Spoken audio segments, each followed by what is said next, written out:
Thank you, Mr Deputy Speaker, and it's an honour to follow the member for Horsham.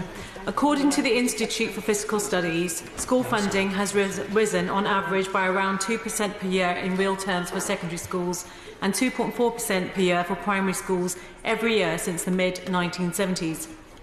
And much of that growth came under the last Labour government, who oversaw average growth of some 5% in the first decade of the new millennium and embarked on a huge and desperately needed investment programme to renew our crumbling school buildings. Yet since the 2015 election, according to the IFS, school budgets have fallen by just over 4%.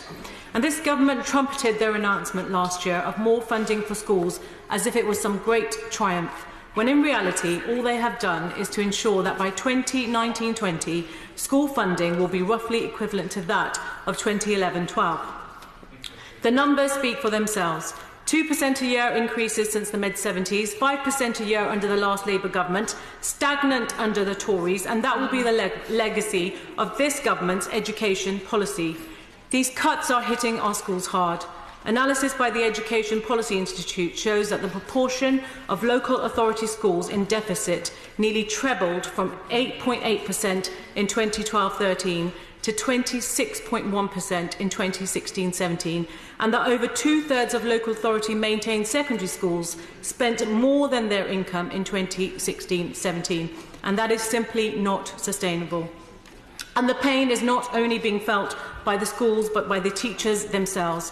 Last year, research by the National Education Union and the TES revealed that 94% of teachers are having to pay for school essentials such as books, and while 73% are regularly paying for stationery supplies. How can it be right that those who undertake a role as important as educating our children feel they have no other option but to spend their own money buying supplies? We do not expect our doctors to buy their own medicines, so why should our teachers be any different? Good point. Is it any wonder that the effects of these constant pressures are leading to problems recruiting teachers? Just under 40,000 teachers quit the profession in 2016. That's 9% of the workforce, and they are simply not being replaced fast enough. There is now a shortfall of some 30,000 classroom teachers, with the problem particularly acute at secondary level, where 20% of teacher vacancies remain unfilled, and since 2011-12, recruitment of initial teacher trainees has been below target every single year. And in addition, the number of full-time teacher vacancies and temporary fill posts have both risen since 2011. Paul Whiteman, General Secretary of the National Association of Head Teachers, states, "The government acknowledges that schools are being asked to do more than ever before.